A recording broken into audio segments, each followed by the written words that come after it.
की विशेषताएं या वैद्युत बल रेखाओं के गुण। तो ध्यान से समझिएगा। पहला है कि वैद्युत बल रेखाएं एक दूसरे को कभी काटती नहीं हैं। समझिएगा, ये 2023 में भी पूछ लिया था, 24 में भी आया था कि वैद्युत बल रेखाएं एक दूसरे को कभी काटती नहीं है। क्यों नहीं काटती हैं, क्या कारण है? तो क्वेश्चन इस तरह से भी पूछ लेता है कि काटती नहीं है तो क्यों नहीं काटती हैं। चलिए हम बताते हैं। जैसे हम मान लेते हैं कि भैया दो वैद्युत बल रेखाएं हैं, एक ये जा रही है और एक यहां से एक ऐसे जा रही है।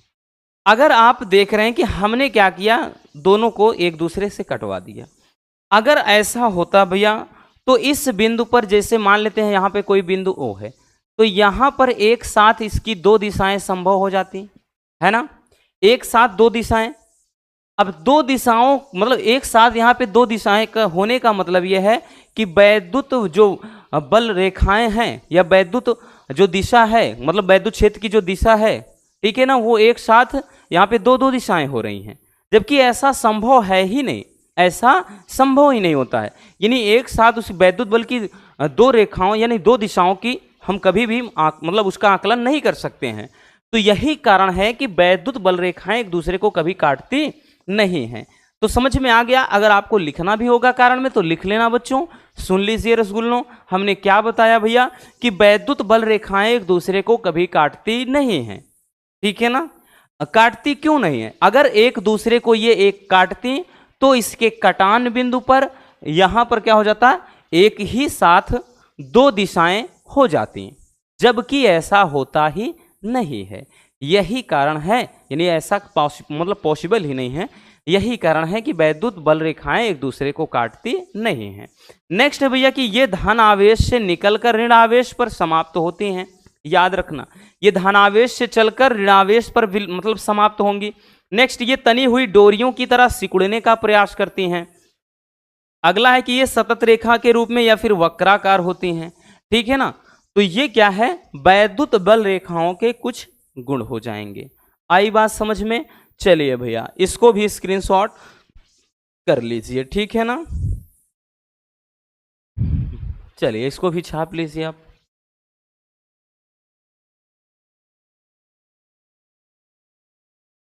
हो गया भैया। चलिए चलते हैं नेक्स्ट क्वेश्चन पर। हमारा अगला क्वेश्चन क्या है बच्चों? नेक्स्ट क्वेश्चन है कि वैद्युत क्षेत्र तथा वैद्युत क्षेत्र की तीव्रता की परिभाषा लिखना है। ये भी मोस्ट इंपॉर्टेंट है रसगुल्लों, याद रखना। ये आपका भैया मोस्ट इंपॉर्टेंट टॉपिक है। वैद्युत क्षेत्र नहीं, सबसे ज्यादा पूछता है वैद्युत क्षेत्र की तीव्रता की परिभाषा, मात्रक व विमा लिखिए, सब कुछ बोलता है, ठीक है ना। तो चलिए देखते हैं, कुछ भी हो हमसे क्या मतलब। सबसे पहले जान लेते हैं कि वैद्युत क्षेत्र किसे कहा जाता है। देखिए वैद्युत क्षेत्र क्या होता है, गौर से समझना। जिसे हम क्या कर दे रहे हैं, एक वक्र, एक हम फील्ड बना दिए, ठीक है ना। हमने क्या किया भैया, एक फील्ड बना दिया, एक फील्ड बना दिया। मान लेते हैं कि ये क्या है, एक वैद्युत क्षेत्र E है। क्या है बच्चों, वैद्युत क्षेत्र E है। अब यहां पर हम क्या करते हैं भैया, हम बाहर से, याद रखना बच्चों, हम बाहर से, इसमें हमने क्या किया है, कोई धन आवेश मान लेते हैं यहां पर हमने क्या किया है, कोई आवेश रख दिया है, ठीक है ना। हमने क्या किया है, वैद्युत क्षेत्र के भीतर एक आवेश को रख दिया है, ठीक है। इतना कुछ समझ में आया। अब उसके बाद हम करते क्या हैं कि इसके पास एक कोई अन्य आवेश यहां पे हम ले आते हैं, क्यू नॉट हो गया या कुछ भी है, एक आवेश इसके पास लाते हैं। तो इसके कारण भैया इसमें हलचल उत्पन्न होगी, याद रखना। इसके कारण क्या होगा, इसमें हलचल होगी, यानी आकर्षण या फिर प्रतिकर्षण होगा बच्चों। अब पहले भी बताया है, अगर समान आवेश है भैया तो प्रतिकर्षण, विपरीत आवेश है रसगुल्लों आकर्षण। तो यहां पे हम यूं कह सकते हैं, अब परिभाषा लिख सकते हैं बच्चों कि किसी आवेश के चारों ओर, भैया एक आवेश है, इस आवेश के चारों ओर हमने एक क्षेत्र बना दिया, वो क्षेत्र है E। तो किसी आवेश के चारों ओर वह क्षेत्र जिसमें किसी दूसरे आवेश को, इस दूसरे आवेश को अगर यहां पर ले जाना है तो वह भैया आकर्षण या फिर प्रतिकर्षण का अनुभव करेगा, यानी ये वाला आवेश, ठीक है ना।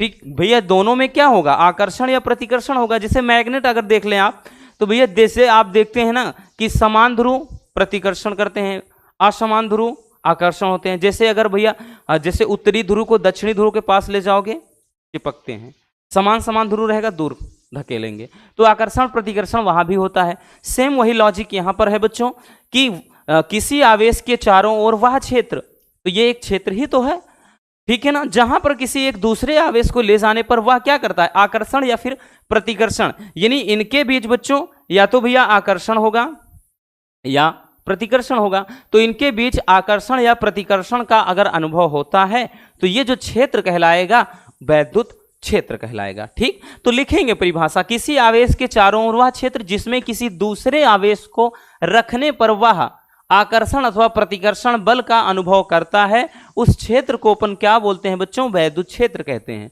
तो भैया ये तो रहा वैद्युत क्षेत्र, बट यहां पे सबसे ज्यादा इंपॉर्टेंट होता है कि वैद्युत क्षेत्र की तीव्रता। अभी हमने जो बताया, अब वैद्युत क्षेत्र की तीव्रता क्या है, अभी हमने जो कुछ भी समझाया हमने ये बताया कि ये कोई क्या है, वैद्युत क्षेत्र है।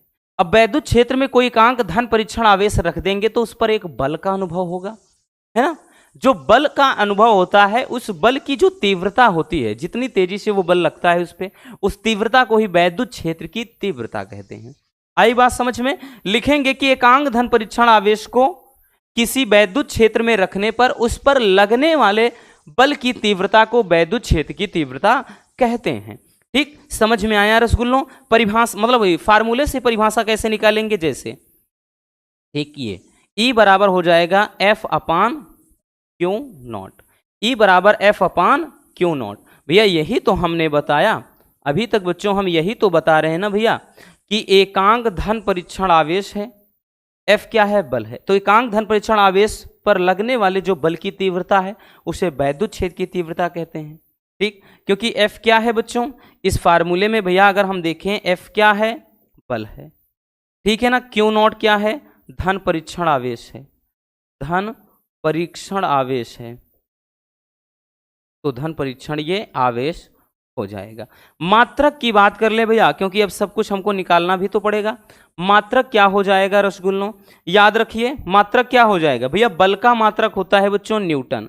क्या होता है, न्यूटन। और ये नीचे आवेश है तो आवेश का मात्रक क्या होता है रसगुल्लों, कूलाम।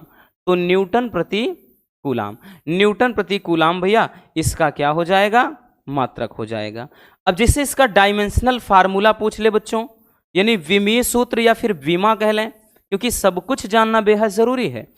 तो भैया देखिए इसका विमा क्या हो जाएगा, देखिए बल का विमा होता है ml t के घात -2। ठीक, बल का विमा होता है। नीचे क्यू नॉट है, क्यू बराबर आई इंटू टी होता है, तो आई का ए हो जाएगा, टी का टी ही रहेगा, तो इसका नीचे हो जाएगा AT। ठीक है, तो ये क्या बनकर आएगा, जैसे ml t के घात, देखिए ये यहां पे याद रखना t के घात -2 है, यहां पे AT है। ठीक, तो ये ऊपर जाएगा तो t के घात ये -3 हो जाएगा, a की घात ये -1। तो यहां पे इसका डायमेंशनल फार्मूला हो जाएगा बच्चों ml t के घात -3 a की घात -1, यानी a इनवर्स 1। और ये हमेशा इस कोष्टक में लिखा जाता है, तो याद रखना इसका मात्रक क्या हो जाएगा भैया, ये मात्रक रहा, और ये क्या हो जाएगा बच्चों, इसका डायमेंशनल फार्मूला यानी विमीय सूत्र। तो आई बात समझ में भैया, समझ में आ गया ना कि वैद्युत क्षेत्र की तीव्रता क्या होती है। चलिए जल्दी से इसको भी स्क्रीनशॉट कर लीजिए, फिर हम चलते हैं नेक्स्ट टॉपिक की तरफ।